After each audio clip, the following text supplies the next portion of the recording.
¿Qué tal? Buenos días. Comienza aquí Parlamento, un programa de los servicios informativos de Televisión Canaria en el que cada semana hacemos un amplio repaso de la actividad política, con especial atención, por supuesto, a todo lo que ha ocurrido en la Cámara Legislativa Autonómica. Una semana intensa esta porque ha habido pleno y porque tenemos las elecciones generales a la vuelta de la esquina. Hoy nos acompaña un hombre que es diputado en la actualidad del Parlamento de Canarias, pero que con toda probabilidad, con toda seguridad, estará sentado en el Congreso a partir del próximo 20 de noviembre. José Manuel Soria, presidente del Partido Popular de Canarias, muy buenos días y gracias por aceptar la invitación. Muy buenos días, muchísimas gracias por la invitación. Enseguida vamos a hablar con usted, vamos a analizar todos esos temas de la semana. Como decimos, el presidente del Partido Popular va a analizar cada uno de los temas y nosotros les vamos a adelantar ya lo que ha dado de sí parlamentariamente hablando estos últimos 7 días. Vamos a hablar de lo que está por venir también. Les adelantamos de manera resumida algunos de esos contenidos.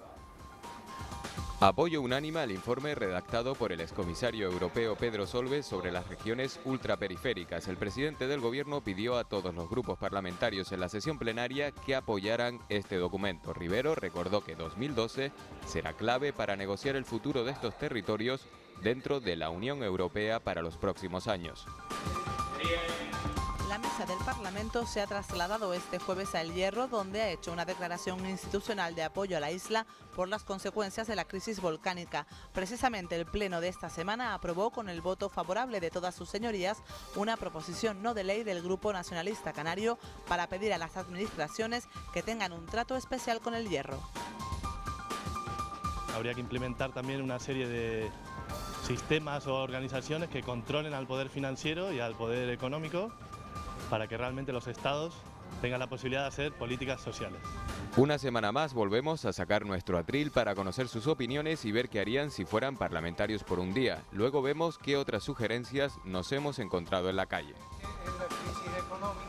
Bueno, pues son algunos de los contenidos que vamos a tratar en nuestro programa de hoy. Analizamos ya con nuestro invitado algunas de las cuestiones. Lo decíamos hace un instante, señor Soria, en las elecciones autonómicas del pasado mes de marzo usted salió elegido diputado del Partido Popular por Gran Canaria para el Parlamento de Canarias y ahora se presenta como cabeza de lista al Congreso por la provincia de Las Palmas. ¿Está contando ya los días para marcharse a Madrid?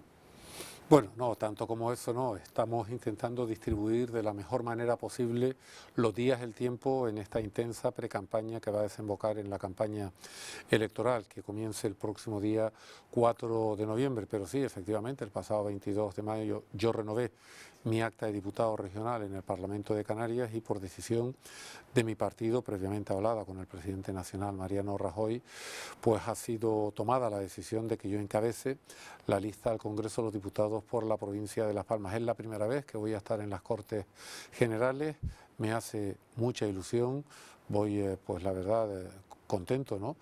Y hombre, es la primera vez que voy a hacer, digamos, política nacional, porque sin perjuicio de que he estado muchos años ya en los órganos nacionales de mi partido, siempre mi actividad política ha estado vinculada o a la política municipal, o a la insular, o a la regional.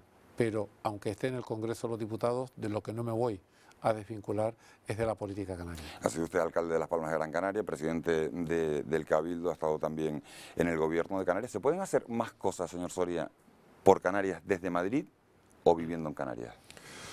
Yo creo que la política es esa herramienta que posibilita hacer cosas con muchas dificultades y muchas restricciones, ¿no? En política municipal es probablemente el ámbito donde con mayor claridad uno puede palpar, tocar y ver aquello que puede hacer por los ciudadanos. Es verdad que por esa proximidad tan grande que hay, uno también es mucho más consciente de las frustraciones derivadas de no poder obtener los resultados de aquellas cosas que ha emprendido. Pero por Canarias en general yo creo que se puede hacer desde Canarias y también desde el ámbito nacional. Desde Canarias, desde cualquier institución de la política canaria, sea un ayuntamiento, un cabildo o la propia comunidad autónoma.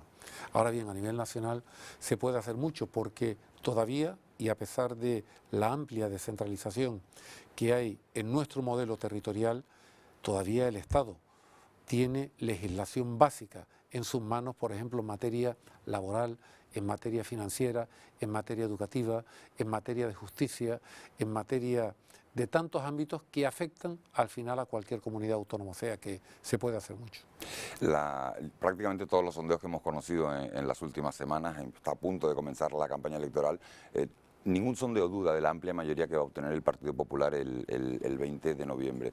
Le pregunto, estamos en una situación económica complicada, toda Europa lo está, España en un momento especialmente difícil. ¿La crisis perjudica al PSOE y beneficia al Partido Popular? No, yo creo que la crisis no beneficia a nadie y la crisis perjudica a la sociedad española en su conjunto fundamentalmente, pues a las casi 5 millones de personas en toda España, más de 250.000 en Canarias, que quieren trabajar y no pueden, ¿no? Y por tanto yo creo que ese es el gran perjuicio de esta crisis económica.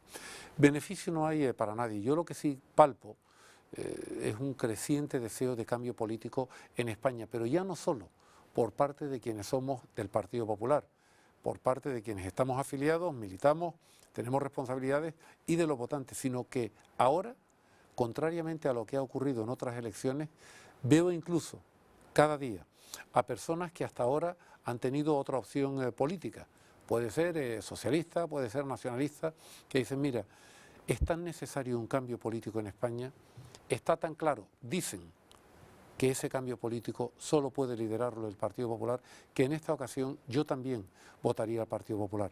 Esa es la razón por la cual hay muchos nacionalistas que hasta ahora pues, han votado o a Coalición, o a Nueva Canarias, o a cualquier otra fuerza política, y hoy no solo revelan que van a votar al Partido Popular, sino que incluso algunas de esas fuerzas políticas claramente y de una manera pública están pidiendo el apoyo para el Partido Popular.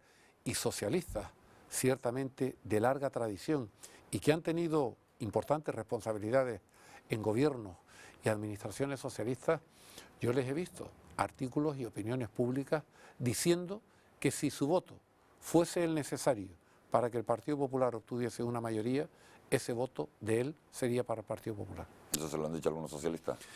Lo leí en un artículo que escribió don Eligio Hernández, que no es nada sospechoso, en un artículo muy pedagógico donde decía, hace muy pocos días, en la prensa canaria, decía, yo soy socialista convencido, toda mi vida he votado socialista y voy a seguir votando socialismo toda mi vida, porque esos son mis principios, decía Eligio Hernández en ese artículo, pero decía, va a haber un cambio de ciclo político, ese cambio de ciclo político va a estar liderado muy probablemente por el Partido Popular. A pesar de eso, yo voy a seguir votando al Partido Socialista. Pero sí, decía Eligio Hernández en ese artículo, el matiz que introdució si mi voto fuese el necesario para que el Partido Popular obtuviese una mayoría y no dejarse llevar del chantaje de fuerzas minoritarias, en ese caso mi voto sería para el Partido Cuando Popular. habla usted de chantaje se refiere a las fuerzas nacionalistas. Lo digo porque el discurso de Coalición Canaria Nueva Canarias en este archipiélago es un diputado del Partido Popular, es uno más en un grupo de 170, 180, 190, depende de los diputados que obtenga cada formación política, el discurso, ¿no?, generalmente de los grandes partidos, tanto de PSOE como de Partido Popular, de sus candidatos, es que las fuerzas nacionalistas no aportan nada. Usted habla ahora de chantajes, no sé a quién se refiere y qué papel juega. ¿Un diputado del Partido Popular es uno más en un grupo de 200? Le diré una cosa, los diputados del Partido Popular, ya no solo de Canarias, sino los de Teruel, los de Coruña, los de Barcelona, los de Sevilla, los de Madrid, en el Congreso de los Diputados, durante estos últimos 4 años, han hecho mucho más por Canarias que los 2 diputados de Coalición Canaria. Le diré por qué. Los 2 diputados de Coalición Canaria, cada vez que el presidente Zapatero les ha preguntado si les apoyaban en medidas claramente negativas, muy perjudiciales para Canarias, los 2 diputados canarios, que tienen voz, los canarios de Coalición, han prestado esa voz para adoptar esas medidas. Le pondré algunos ejemplos.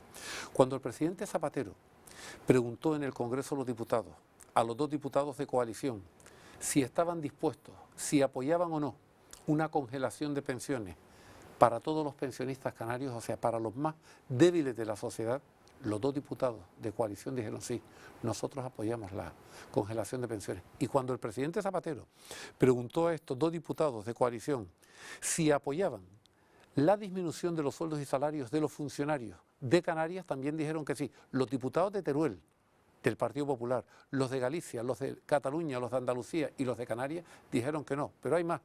Los diputados del Partido Popular, todos los de España, también los canarios, apoyaron más de 70 medidas de reforma laboral para que aquella reforma laboral que en cambio apoyaron diputados de Coalición en el Congreso no generara desempleo, sino empleo. Fíjese usted por dónde vamos.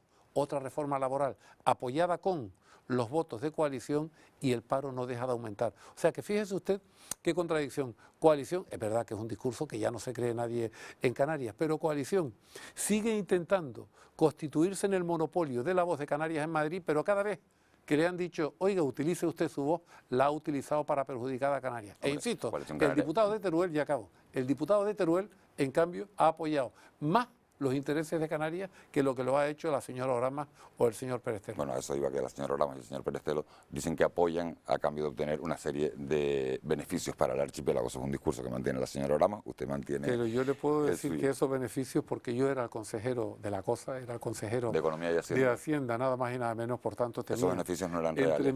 No, ahora le daré cifras concretas, porque yo creo que si en economía se habla y se divaga y se hace filosofía, la gente no lo llega a entender, pero la gente entenderá muy bien que si en el presupuesto del año 2010, del pasado año, en Canarias, habían inversiones del Estado por un montante de 1.400 millones de euros y para el presupuesto del 2011, en vez de 1.400 millones, hay 1.200, todos los que nos están escuchando enseguida deducirán, hombre, lo que hay son 200 millones de euros menos. Eso es exactamente lo que pasó con los presupuestos del año 2011. ¿Qué hicieron los dos diputados de coalición? Estos que pretenden monopolizar la voz de Canarias en Madrid, dijeron sí buena. Dijeron absolutamente sí buena. Y esa es la razón por la cual ahora, de cara a las elecciones del 20 de noviembre, cuando se están haciendo los sondeos, el desgaste grande que dicen esos sondeos que tiene el PSOE en toda España, también en Canarias, va aparejado también al desgaste que los partidos que han apoyado al PSOE están justamente sufriendo. Fíjese el caso, por ejemplo, del PNV en el País Vasco. Nada más y nada menos que en los sondeos está dándole el brazo político de ETA Amaiur más apoyos que incluso al PNV. Y aquí en Canarias, concretamente Coalición Canaria, tienen todos esos sondeos y encuestas que ellos mismos están haciendo un retroceso respecto a lo que ahora tienen. Eso le iba a preguntar, señor Soler, porque hablaba usted de, no sé si la palabra es la de chantaje. Yo no sé, el Partido Popular, las encuestas le dan una mayoría amplia, cómoda para gobernar, en teoría, sin el apoyo absolutamente de nadie. Las elecciones en cualquier caso se van a celebrar el 20 de noviembre, pero con que usted está en las ejecutivas nacionales de su partido, maneja información de primera mano. ¿Cuál es la posición en caso de que el Partido Popular obtuviera esa mayoría cómoda para gobernar con estas formaciones? Hablamos de PNV, de Convergencia y Unión, de Amaiur. ¿El PP va a ser un rodillo, como dicen algunos, o va a tender la mano a gobernar con más fuerzas políticas? Bueno, primero es verdad que la mayor parte de los sondeos y de las encuestas están dando unas diferencias claras del Partido Popular respecto a la segunda fuerza política, que es el PSOE, y aquí en Canarias respecto a la coalición. Pero aunque eso lo estén dando las encuestas, nosotros en el Partido Popular, nadie desde luego está dando nada por ganado. Hombre, que hay una probabilidad más o menos alta de que eso ocurra, es verdad, a tenor de las encuestas, pero nosotros, hasta que no se abran las urnas, y esto lo repite continuamente Mariano Rajoy, no vamos a dar las elecciones por ganadas. Por tanto, primero tendremos que ver, cuando se abran las urnas, si ganamos o no ganamos. Yo creo que vamos a ganar, pero todavía no está ganado. Segundo, si esa victoria es por mayoría absoluta o no. Yo creo que hay una probabilidad de que la tengamos, por eso que le decía antes, porque hay gente que nunca nos ha votado y están revelando su preferencia. Pero porque yo le pregunto por el posicionamiento. No, y ahora le digo, y en el caso de que eso sea así, mire, la actitud que va a tener, y esto reiteradamente lo dice Mariano Rajoy, si nosotros formamos gobiernos y está sustentado sobre una mayoría parlamentaria del Partido Popular, no va a ser un gobierno ni un proyecto partidista más.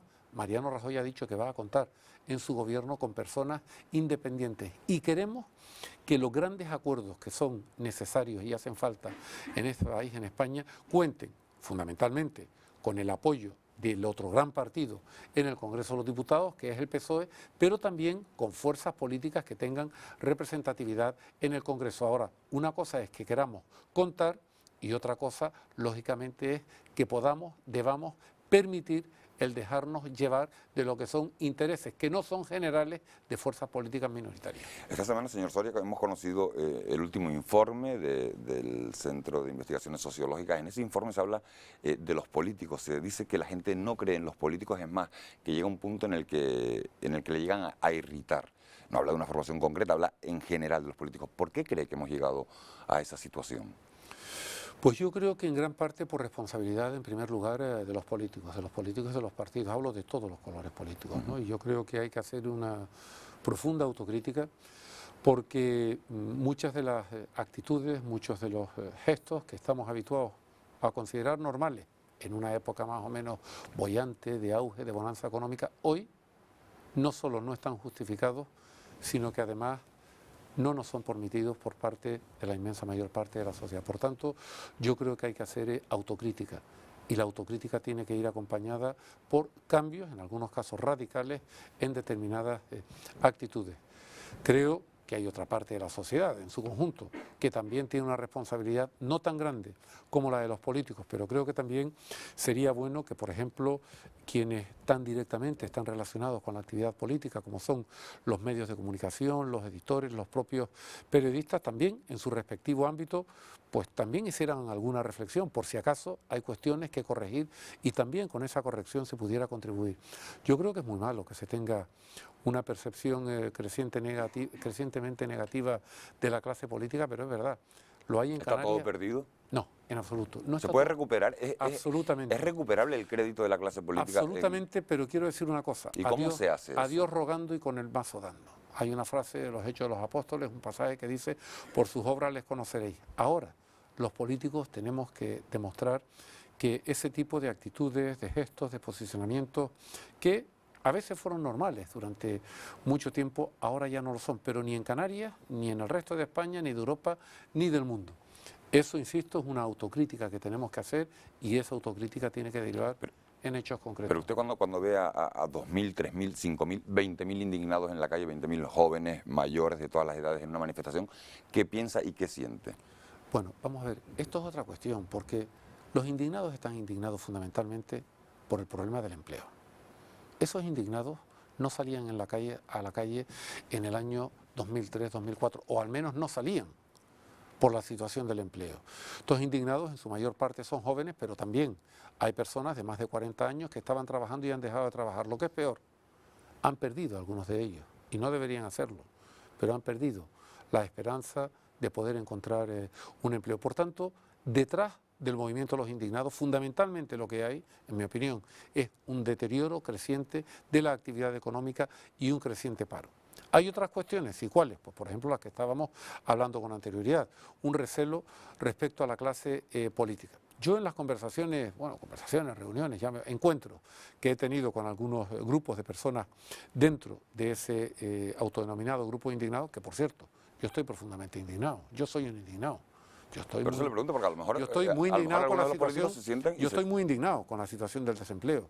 Yo estoy muy indignado con la situación de la justicia. Estoy muy indignado con el fracaso escolar. Yo estoy muy indignado con el sistema electoral porque acabamos de ganar unas elecciones con 65.000 votos más y resulta que tengo el mismo número de diputados que la segunda fuerza política. Por tanto, yo también estoy indignado.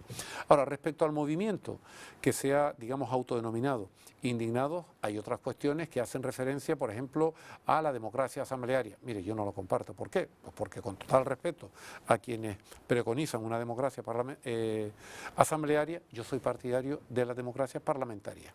Se eligen, hay unas listas, uno se elige y va o al ayuntamiento, o al cabildo, a la comunidad autónoma, al Parlamento Nacional o al Parlamento Europeo. Alguno en uno de estos encuentros me planteó, oiga, ¿y por qué no comparte usted su sueldo conmigo? Digo, pues mire, por una razón elemental, y es que mi sueldo yo lo destino normalmente para mantener a mi familia. Si a usted no le importa, le dije. Y yo lo que sí puedo es trabajar en ese trabajo para generar condiciones en España y en Canarias para que quienes tienen que crear empleo, que no son los gobiernos, sino que son los autónomos y las pymes, puedan crear empleo y usted también tenga empleo y un salario. ¿Los políticos en España están bien o mal pagados? Depende con lo que se compare, pero este es un tema realmente muy complicado. Si hay un político, por ejemplo, que esté en el ámbito de la empresa privada y tenga una remuneración anual de 200.000 euros y viene a la política a ganar 50.000 euros, está perdiendo respecto a lo que ganaba, digamos, pues una parte muy importante. Pero sin embargo hay personas que van directamente de la lista del paro a una lista de un partido, a una institución, y resulta que de percibir un subsidio de desempleo de 700 euros pasan a cobrar 2.500. Por tanto, las situaciones son muy distintas. Yo creo que es muy difícil, digamos, fijar criterios que valgan para todos. A lo mejor uno podría decir, oiga, vaya usted a la política. Pero si usted va a la política, usted no puede cobrar en política más de lo que cobraba antes de estar en política. No digo que cobre igual, porque entonces, si por ejemplo entra, pues qué digo yo, un, digamos, gerente de una empresa que gana, pues eso, 100.000 euros, oiga, no, pues yo voy a ganar 100.000 euros. No, ¿entiendo lo que le digo? Sí, perfectamente. A lo mejor un criterio podría decir, oiga, que nadie en política, por el mero hecho de estar en política, y puesto que la política es un servicio público, que nadie perciba más de lo que estaba En percibiendo. cualquier caso, la política nunca debería ser, por lo que me está diciendo, el primer empleo de nadie. Nunca, en mi opinión no. Y yo creo que por ahí viene, no todo, pero por ahí viene una parte probablemente del deterioro que se experimenta en la política. Hay una cosa elemental, los mejores de la sociedad, en la política hay de todo, como en todos los oficios, como lo hay en televisión, lo hay en la radio, lo hay en el deporte, en la cultura, en todos los ámbitos hay de todo. Pero en la política ocurre que normalmente es muy difícil ver a los mejores de la sociedad en política. En primer lugar, porque, hombre, pues esto comporta una, digamos, actividad mediática que a veces es muy Pero difícil. un consejo de gobierno, por ejemplo, no es una representación casi calcada de la sociedad, lo digo. Está a lo mejor el más listo, el más erudito, está el más populachero, por así decirlo. No es una representación casi exacta, un calco de la sociedad. O un consejo de ministros. Perdone que responda con otra pregunta, pero ¿y es que un consejo de gobierno tiene que ser la representación de una sociedad o debería ser la representación de los mejores de la sociedad para tomar las mejores decisiones que corresponden a Claro, la pero sociedad? se lo digo porque me decía, en política no están los mejores. No, digo que hay esa percepción. Vale. Yo he conocido en política gente extraordinaria, de primer orden, gente muy cualificada, gente muy preparada, gente que podría ganarse muchísimo mejor la vida en el ámbito de la empresa o en el ámbito de cualquier otra actividad y sin embargo están en política. Claro que los conozco, claro que los hay. Ahora, yo entiendo que la gente se indigne cuando dice, hombre, es que esta persona no ha hecho otra cosa en su vida que política. Empezó a los 15 años, empezó a subir y ahora resulta que es no sé qué. Yo lo entiendo. ¿Por qué? Pues porque eso normalmente no ocurre en otro ámbito de la vida. Y a mí me gustaría, pero esto es imposible, pero me gustaría que se llegara a la política cuando ya se ha demostrado que uno se puede ganar la vida en otro ámbito. Bueno, ha quedado claro esa parte, la charla es apasionante, pero tenemos que dar paso a esa actividad parlamentaria que se ha producido durante la semana y entre las comisiones celebradas estos días en el Parlamento de Canarias figura una comisión de asuntos sociales. En esa comisión se ha hablado de la ley de dependencia, los pagos, algunas valoraciones y la ejecución de la normativa en las islas han sido objeto de preguntas de los diputados de los diferentes grupos. La consejera de Política Social, de Asuntos Sociales, Inés Rojas, ha dicho que Canarias gasta en dependencia 4 veces más que el gobierno estatal. Unas 8.000 personas en Canarias reciben alguna ayuda en el marco de la ley de dependencia. El grupo mixto se hacía eco en comisión parlamentaria de una pregunta de un ciudadano a cargo de lo que se denomina un gran dependiente, interesado en conocer las causas de posibles retrasos en el pago de las prestaciones. Esta paga que reciben como agua de mayo expresa es un desahogo familiar y además supone un porcentaje pequeño respecto a lo que la administración local paga por mantener a las personas en residencia. Si lo que viene a decir el ciudadano es que no entiende si a la administración le sale más económico porque encima se retrasa. En este sentido, desde la consejería se recuerda que los pagos se hacen los días 20 de cada mes. El Grupo Popular interpelaba a la consejera sobre la sanción impuesta por el Estado debido al retraso en la valoración y pagos de las prestaciones.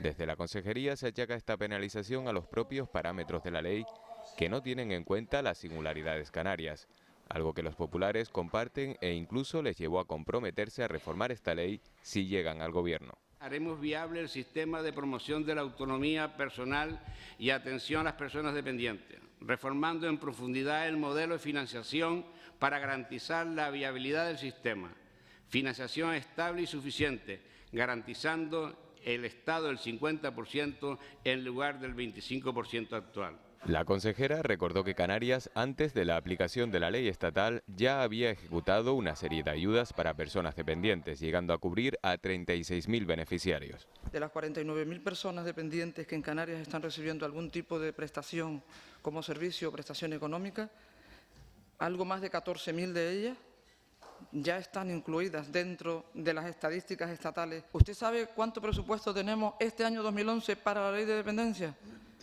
Algo más de 97 millones de euros. de los que 20 y algo recibimos del Estado. Rojas afirmó además que Canarias sale desfavorecida en la aplicación de la ley, que beneficia a los territorios mayores, pero no tiene en cuenta la insularidad. Bueno, otro de los asuntos que se ha abordado esta semana en el Parlamento ha sido la educación, ha jugado un papel importante. Se ha hablado de la lucha contra el fracaso escolar y también de escuelas infantiles. Todos los grupos parlamentarios han destacado que para combatir el fracaso escolar es fundamental la prevención. La lucha contra el fracaso escolar se ha convertido en uno de los principales objetivos para esta legislatura, con la búsqueda de mecanismos que integren a todos los agentes sociales y educativos. Al ser un problema complejo y multicausal, necesita soluciones más integrales que van más allá de políticas estrictamente educativas, actividades preventivas. Está claro, todo lo que trabajemos en prevención nos lo ahorraremos en intervención en edades más adultas. Una preocupación a la que se une el abandono prematuro de los estudios, sobre todo en secundaria. Junto con el fracaso escolar, las dos prioridades, como usted ha marcado en su consejería, las dos prioridades que se ha de afrontar en estos 4 años a marcha acelerada si queremos converger con Europa. Problemas puestos en relieve por el último informe PISA, pero también por la propia Unión Europea, que llama a la convergencia educativa con la mirada puesta en 2020. Solo con reducir, nos dice Europa, el índice medio de abandono escolar prematuro en un punto porcentual, la economía europea adquiriría cada año un potencial adicional de casi 500.000 de trabajadores jóvenes cualificados. Los grupos coincidieron en las vías para lograr este objetivo. Me quedo con los 3 puntos, los pilares importantes: la prevención, la intervención y la compensación. Hago hincapié en las comunidades de aprendizaje que tan buenos resultados están dando en otras comunidades. Pero también hay datos positivos, sobre todo en lo relacionado con el abandono escolar. Algún dato es alentador y efectivamente el otro día en el informe de esta evaluación de convergencia veíamos cómo Canarias en los últimos años recuperaba titulados de 15 años en educación secundaria obligatoria. Era muy importante ese dato, no ya por la subida, sino por la velocidad de la subida en los últimos años. Además, José Miguel Pérez indicó que pretenden cambiar la legislación para que las guarderías puedan convertirse en escuelas infantiles con la aplicación de títulos formativos que homologuen a su personal. Así, la atención de 0 a 3 años pasaría de ser meramente asistencial a educativa.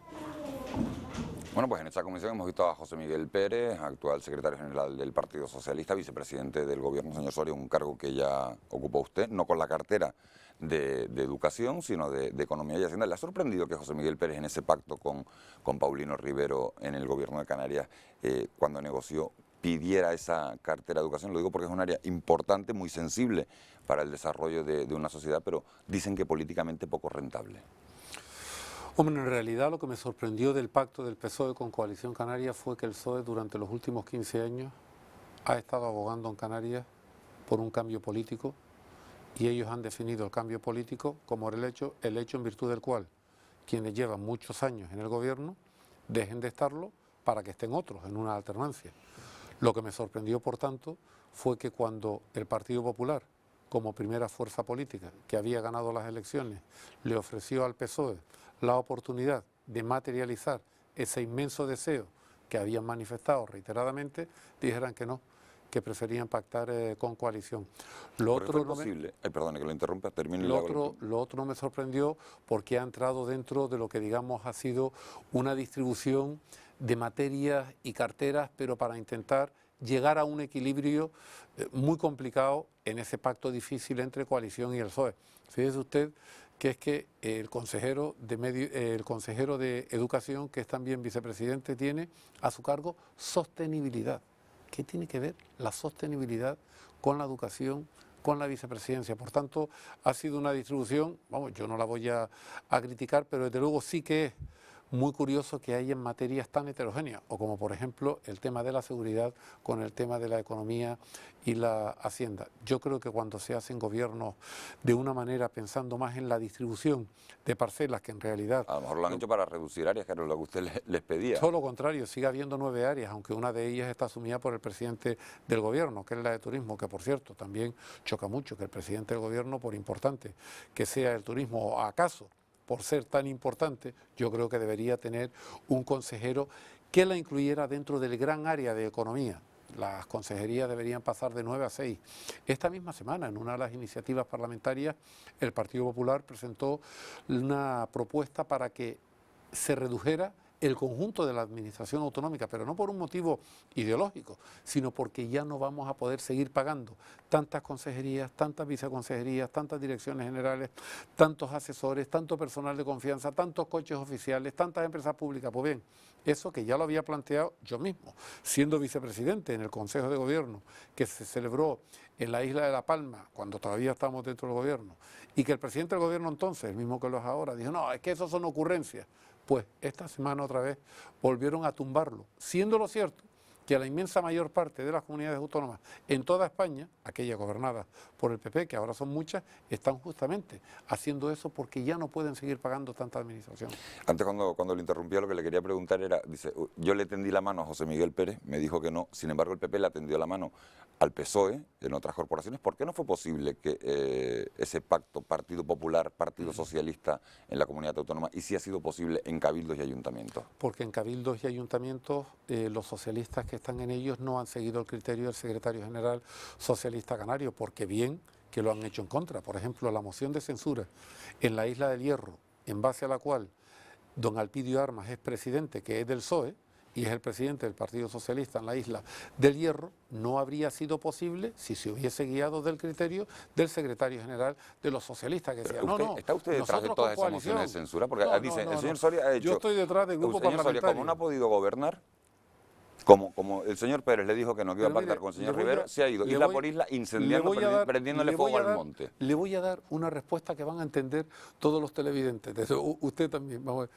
¿Cree usted que las distintas representantes y responsables políticos del PSOE en esas instituciones de esas islas resulta que me hacen más caso a mí, presidente del Partido Popular, en base a lo que usted dice, que a su secretario general? Yo creo que no. Ahora bien, si fuese eso que usted me está planteando, el problema del PSOE es mucho más grave, porque equivaldría a que esos responsables políticos del PSOE en municipios y en cabildos están prestándole más atención a lo que yo digo como presidente del Partido Popular que lo que dice su secretario general. Yo creo que no es así, creo que no es esa interpretación. Lo que ocurre es que se están dejando llevar del criterio racional, que es, mire, si en el Cabildo del Hierro, esta coalición desde hace 29 años, el cambio político es que coalición deje de estar.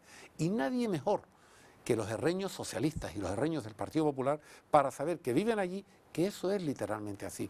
Exactamente lo mismo que en el municipio, por ejemplo, de Los Llanos de Aridane. 30 años coalición. Y coalición no quería ni de broma perder aquel ayuntamiento, y en contra del criterio de la dirección regional y nacional del Partido Socialista, con muy buen criterio, los socialistas de Los Llanos de Aridane dijeron, hombre, pero si es que llevamos sufriendo a coalición 30 años aquí, tenemos la enorme oportunidad de cambiarlo, vamos a cambiarlo con el Partido Popular, y así hasta 10 municipios en la isla de La Palma. También ha ocurrido en otras partes del ámbito de la comunidad autónoma. ¿Usted sabe que hay gente que está asustada si usted llega a ser ministro? Se lo digo porque dice, a coalición ni agua, es el discurso que mantiene el señor Soria. El señor Soria tiene todas las papeletas de ser ministro. Y el canario de a pie dice, y si a coalición ni agua y coalición gobierna en Canarias y el señor Soria es ministro... Primero varias consideraciones, vamos a ver. ¿Esto nos beneficia o nos perjudica? Porque no está... Lo que va a beneficiar sin duda a España y a Canarias es que hay un cambio de gobierno y que el nuevo presidente sea Mariano Rajoy. Yo no sé quién va a estar en el gobierno de Mariano Rajoy, pero sé que va a ser, porque lo ha dicho, un gobierno de gente competente, un gobierno que sepa lo que tiene que hacer y un gobierno con determinación. No sé quiénes van a estar, pero yo desde luego estaré allí donde me diga el partido que esté. Y de momento yo donde voy a estar y donde quiero estar es en el Congreso de los Diputados, que para eso soy cabeza de lista por Las Palmas. Lo importante es que Mariano Rajoy dirija al gobierno. ¿Dicho todo eso? Dicho todo eso, hay muchas veces una especie de querencia o deseo por parte de coalición de identificar Canarias con coalición. No, mire usted, gobierne quien gobierne en Canarias, sea el PSOE, sea coalición o sea el PP o una combinación de cualesquiera de estas fuerzas políticas, un gobierno del Partido Popular presidido por Mariano Rajoy va a actuar con Canarias al margen de cualquier consideración sobre cuál sea el color político del gobierno de Canarias. Vamos a hacer aquello que en Canarias debe hacerse y puede hacerse. ¿Qué no vamos a hacer? Porque hay cosas que no vamos a hacer.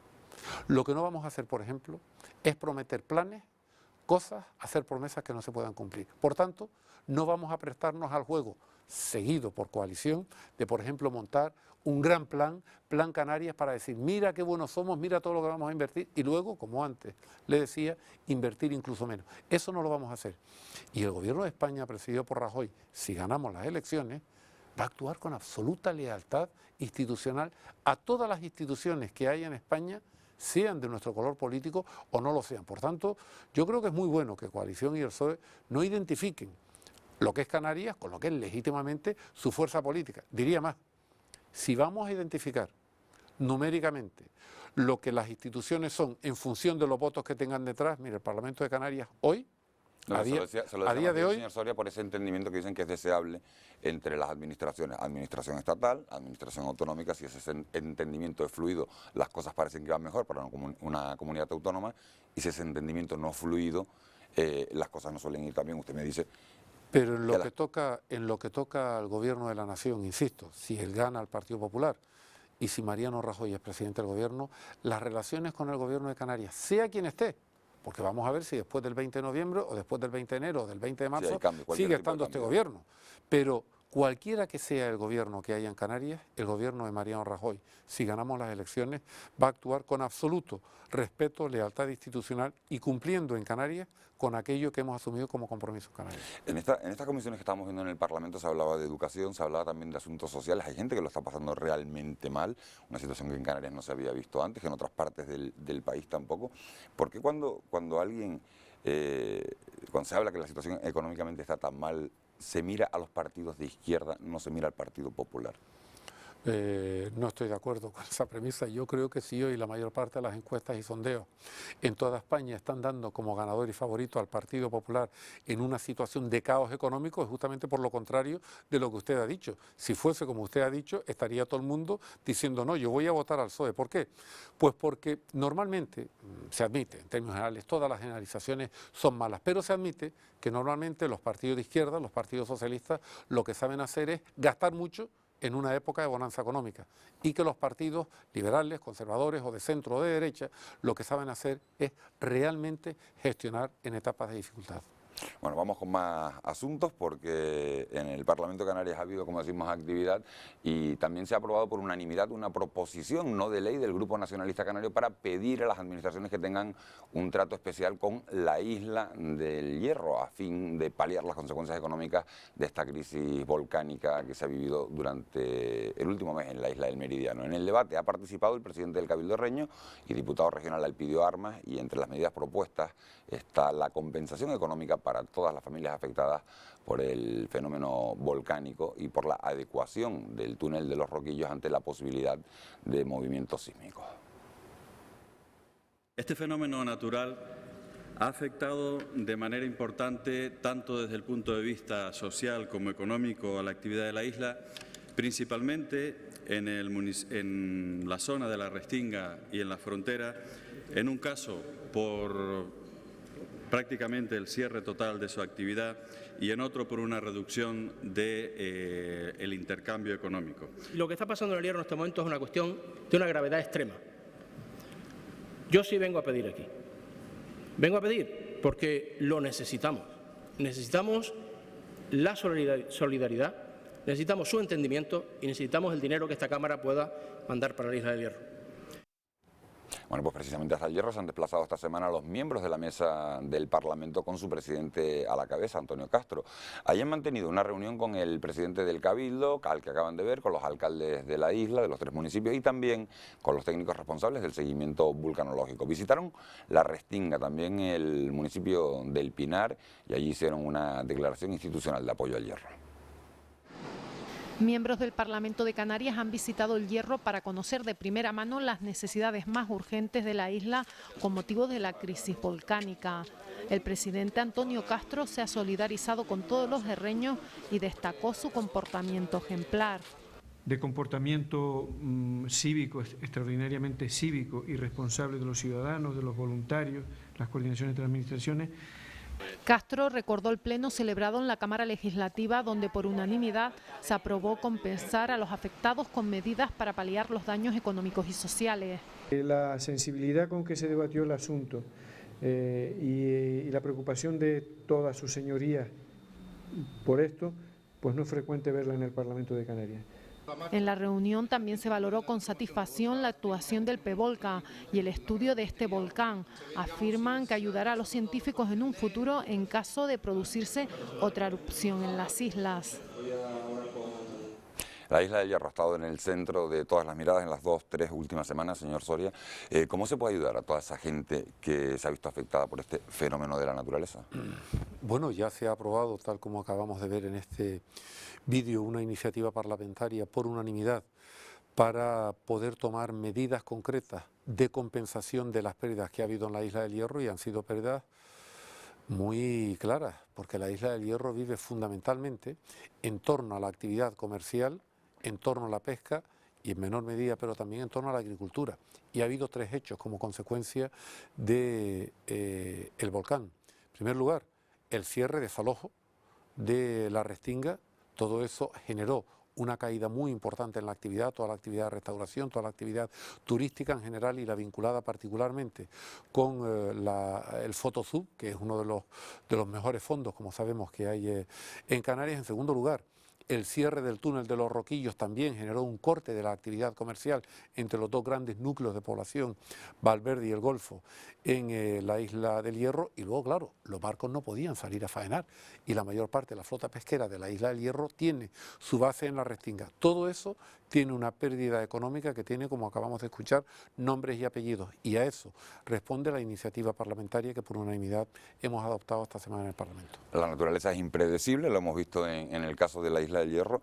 Una cuestión, si esto que ha ocurrido en el Hierro pasa en Tenerife, en el sur de Tenerife o en el sur de Gran Canaria, donde la población es mucho mayor, a esos 500 habitantes, a los que hay que sumar los del Valle del Golfo, pero en general estamos hablando de una isla de 10.000 habitantes, cuando en el sur de Tenerife, ¿usted se imagina una mancha de ese tamaño frente a las costas del sur de Gran Canaria o del sur de Tenerife? ¿Estamos preparados? Y ahí, por ahí va la pregunta, para afrontar una situación de este tipo. Mire, los políticos... ¿O el daño sería irreparable? Cuando hablamos de estas cuestiones, los políticos corremos el serio riesgo de meter la pata, porque corremos el riesgo de querer convertirnos en profesionales de la vulcanología, en profesionales de la geología, y yo por lo menos, quiero hablar por mí, yo no lo soy. Y en alguna ocasión, cuando he visto a un político intentando dar en televisión lecciones en esta materia, en algunas ocasiones he llegado a sentir hasta rubor. Por tanto, yo no soy capaz de pronunciarme respecto a la probabilidad mayor o menor de si eso puede ocurrir en otro ámbito. Ahora, lo que sí sabemos todos los canarios, por el mero hecho de ser canarios, porque vivimos aquí, y para eso sí que no hay que ser expertos, es que estos son islas volcánicas. Y por tanto, supongo que la probabilidad de que eso ocurra aquí en Canarias es superior a que ocurra en la meseta, en la península. Por tanto... Yo cuando le pregunto si estamos preparados, porque usted ha formado parte del gobierno de Canarias en varias ocasiones, supongo que esos planes de prevención, esos planes se manejan. Yo quiero decir que el gobierno de Canarias, la Administración Autonómica de Canarias, por lo menos hasta cuando yo estaba, y no creo que hayan cambiado, tenía planes de prevención y distintos servicios establecidos al efecto. Ahora bien, esto no es una cuestión solo de Canarias. Aquí se han desplazado expertos de ámbito nacional, expertos de otros lugares fuera de España, porque claro, cada vez que hay un evento de esto, se adquieren muchas lecciones para experiencias futuras. Y yo supongo y espero que de esta del Hierro también se saquen, ¿no? Bueno, pues vamos con más asuntos. Queda clara esa posición de ayuda a los herreños para solventar esta situación. Como les digo, vamos con más cuestiones. El presidente del Gobierno, Paulino Rivero, ha pedido a los grupos parlamentarios esta semana que de forma conjunta apoyen también el informe redactado por el excomisario europeo Pedro Solbes, el llamado informe Solbes sobre las regiones ultraperiféricas. Lo ha hecho en el pleno de esta semana y ha recordado que 2012 va a ser un año clave para negociar el futuro de estos territorios dentro de la Unión Europea, como decimos, para los próximos años. El apoyo de su señoría fue unánime. Desde la recomendación de que las regiones ultraperiféricas mantengan las políticas de cohesión hasta aspectos más concretos como la mejora de los transportes, las ayudas al sector primario o la consolidación de los territorios como plataforma entre continentes, son algunos de los ejes del llamado informe Solbes, que coinciden con las reivindicaciones que Canarias ha defendido en Bruselas durante los últimos años. Las regiones ultraperiféricas pueden ser una oportunidad para la Unión. Pueden ser una plataforma para sus intereses en distintas zonas del mundo. Pueden ser la puerta de salida y entrada a los intereses de la Unión Europea en las regiones en las que nos situamos. Con el horizonte en 2020 se abre un escenario de máxima importancia para las islas. Estamos ante una oportunidad para repensar el modelo económico de desarrollo dominante en el archipiélago canario, para la mejora de nuestra competitividad, repensar nuestra estructura económica y empresarial. Más concreción esperaba el Grupo Popular, pero matizó que apoyará cualquier iniciativa que suponga defender a Canarias. Echa de menos que el Gobierno de Canarias ya haya concretado más, como dice el señor Solbes, el señor Barnier en el informe Barnier-Barroso, medidas mesurables, medidas concretas que tiene que ofrecer nuestro Gobierno. El primer trimestre de 2012 será fundamental, ya que la Comisión Europea debe realizar una nueva comunicación. Vamos a promover, y lo haremos con el intento de alcanzar un consenso o un acuerdo total de esta Cámara, para que las conclusiones del informe sirvan para ese nuevo periodo, para esa negociación que tenemos que entablar para la nueva comunicación de la Comisión. El objetivo, hacer frente común. Ahora más que nunca es necesario, es conveniente que Gobierno, oposición, agentes económicos y sociales, parlamentarios, todos seamos una sola voz en la posición firme de Canarias, defendiendo sus singularidades en el seno de la Unión Europea. Y es que la finalidad es mantener el estatus del archipiélago en Europa. Bueno, y otro tema en el que nuestro invitado va a tener mucho que decir, nuevo capítulo en la renovación de los órganos dependientes del Parlamento, que lleva paralizado, como saben, desde la pasada legislatura, porque los grupos parlamentarios no se han puesto de acuerdo. Esta semana, Coalición Canaria y Partido Socialista han presentado una modificación de la ley del Consejo Consultivo para poder renovar esos cargos sin el apoyo del Partido Popular. La actual normativa contempla que es necesario el apoyo de 40 diputados y con la modificación solo serían necesarios 36 votos, es decir, los votos que suman nacionalistas y socialistas. En principio lo intentamos por la vía del consenso, esto no ha sido posible y lo que no queríamos encontrarnos con un escenario similar a la legislatura pasada, que unos por otros al final no se terminaba por resolver el asunto de la renovación de los órganos dependientes del Parlamento.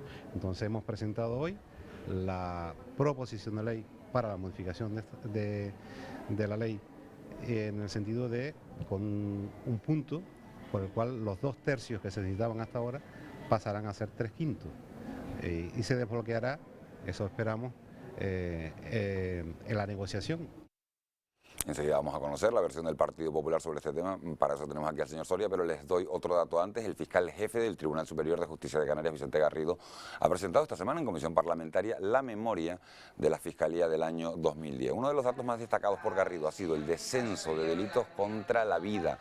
En el año 2009 se contabilizaron 71 homicidios y el año pasado 4 menos. En total se registraron 67. También ha destacado el fiscal jefe del Tribunal Superior de Justicia de Canarias la relación entre la crisis económica y el aumento de los delitos contra la propiedad. Dice que los robos han crecido en el último año, como los problemas económicos de la familia. Lo cierto, lo auténticamente real, es que no se produce esa correlación. Es innegable que el volumen de actividad de aquellos ámbitos especialmente relacionados con el concepto de seguridad ciudadana, en particular los delitos contra la propiedad, han experimentado, en el ejercicio al que me refiero, una evolución que desmiente esa hipotética relación de crisis económica, mayor nivel de delincuencia económica. En las palabras del fiscal jefe, yo no sé, señor Soria, si usted cree que la situación se va a poner mucho más complicada con esta crisis económica, aumenta la inseguridad. Bueno, por lo que acabamos de escuchar con el informe de la Fiscalía, da la impresión, afortunadamente, que no, sino todo lo contrario. Yo lo que espero y deseo es que esa tendencia siga así y, sobre todo, que se recupere la situación económica. Hemos visto en los últimos minutos también esa polémica que tiene montada en el Parlamento a cuenta de la renovación de los órganos dependientes del Parlamento. Hablo del Consejo Consultivo, de la Audiencia de Cuentas, del Consejo de Administración de la Radio y Televisión Canaria. ¿Qué sucede? ¿Por qué no se renuevan esos órganos? Permítame un breve circunloquio para centrar esta cuestión. Mire, yo soy partidario de que las personas en los mandatos políticos, por ley, no estén más de 8 años. Alcalde, presidente cabildo, de gobierno, por ley no más de 8 años. Porque creo que a partir de ese momento, sea cual sea el color político de la persona, casi siempre tiene una tendencia a creer que aquello es suyo. Y además hay otra cuestión, sobre todo cuando uno es muchos años alcalde. La tendencia es a hacer alcaldadas. Y esto que hemos visto esta semana es una perfecta alcaldada perpetrada por el hoy presidente del Gobierno de Canarias. Mire, lo que no se puede hacer es que por el hecho de que el Parlamento, porque así lo han decidido los ciudadanos, no le den una mayoría para hacer determinadas cosas y usted diga, bueno, lo que hago es cambiar la ley para que esa minoría se me convierta en mayoría. Y eso es lo que estamos asistiendo esta semana. No es verdad lo que acaba de decir mi buen amigo, el portavoz de coalición, el señor Barragán, que ofrecieron un pacto. No, no. Ellos vinieron con un documento, un papel diciendo, tenemos que renovar una serie de órganos del Parlamento, Consejo Consultivo, el Diputado Común, Radio Televisión Canaria, la Audiencia de Cuentas, y nosotros ya, PSOE y coalición, hemos llegado a este acuerdo. Aquí lo tienen. Oye, perdone, ¿cómo que han llegado ya a un acuerdo? ¿Quieren acordar, quieren pactar o quieren decir que este es el acuerdo? No, no, este es el acuerdo. Pues mire, pues si ese es el acuerdo, con nosotros evidentemente no acuerden, no cuenten, porque eso es una imposición. Ah, pues nada, pues nosotros vamos hacia adelante con ellos. Pero mire, es que no pueden porque es que hay algunos de esos órganos que requieren una mayoría que no la tienen. No se preocupe, cambiemos la ley, alcaldada. Hombre, ellos los acusan a ustedes de estar retrasándolo todo porque dicen, bueno, las encuestas da que el Partido Popular va a ganar las elecciones generales, se van a sentir más fuertes y podrán reclamar más representantes o tener más fuerza en esa negociación. Absolutamente nada que ver.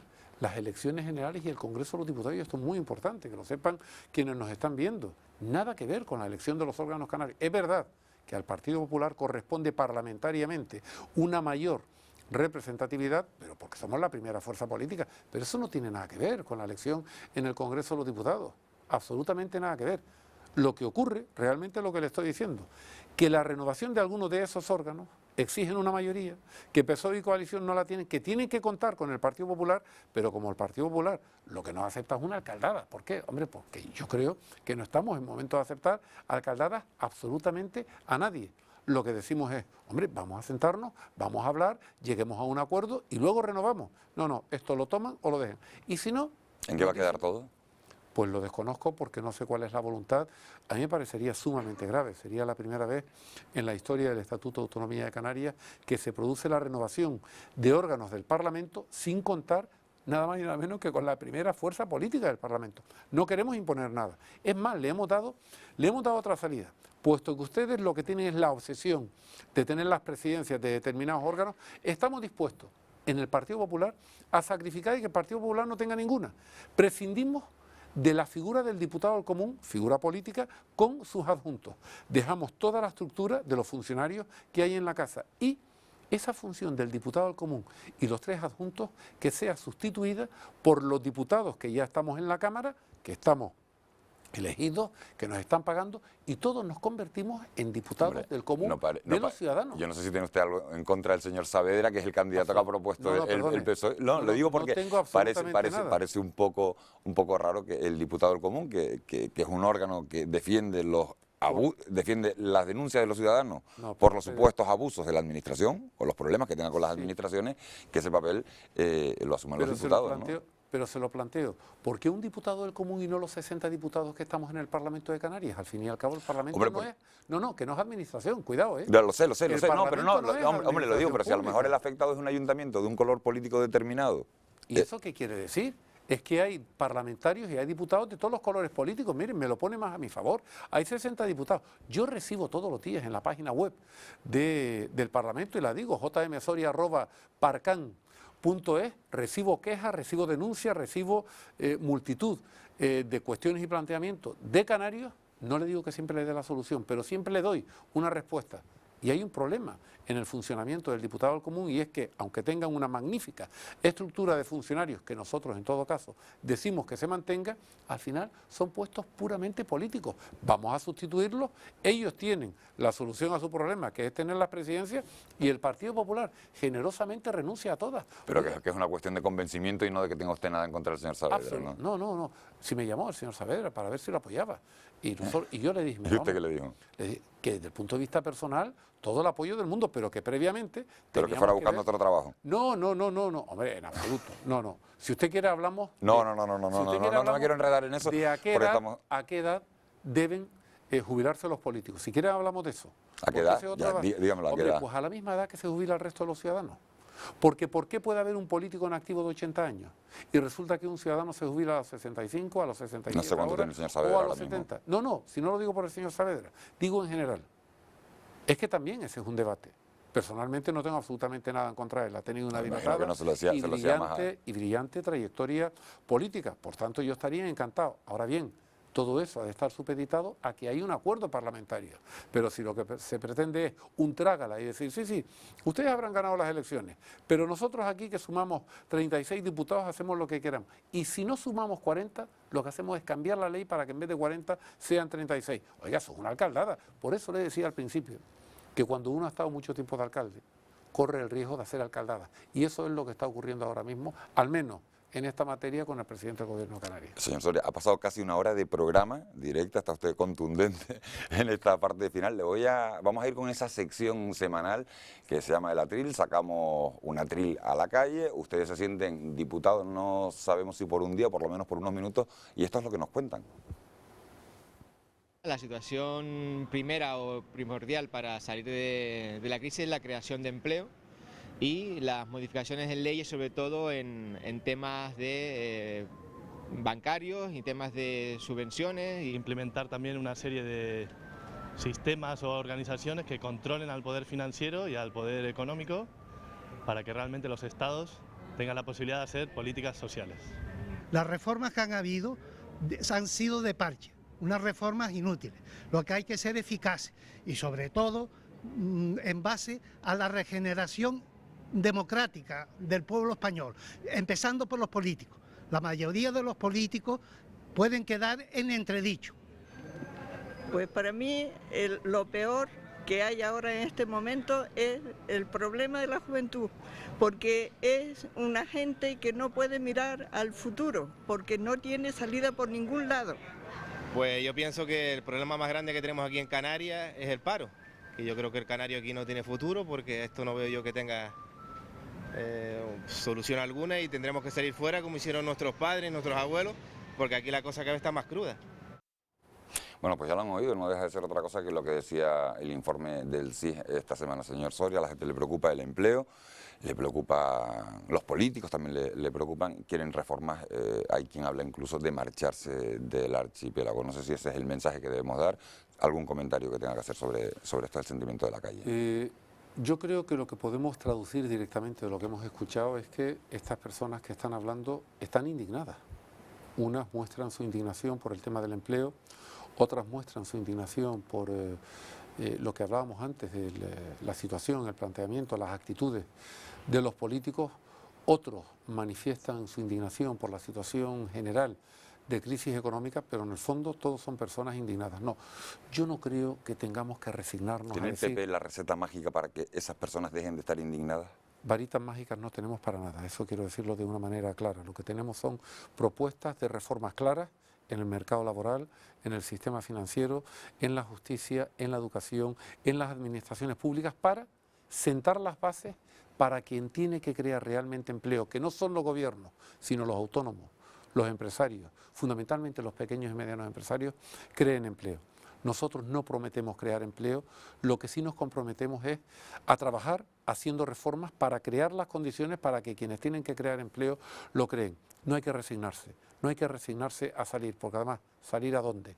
Lo que tenemos que hacer es tener confianza que el cambio político, no de la noche a la mañana, porque fácil no va a ser, pero que un proyecto que en modo alguno se presenta en esta ocasión como proyecto partidista, sino un proyecto al que queremos sumar al máximo número de personas posible, y que cuando venga una persona no le vamos a preguntar de dónde viene, tú qué has votado, dónde trabajas, me has votado la vez anterior. No, le vamos a decir simplemente súmate al cambio.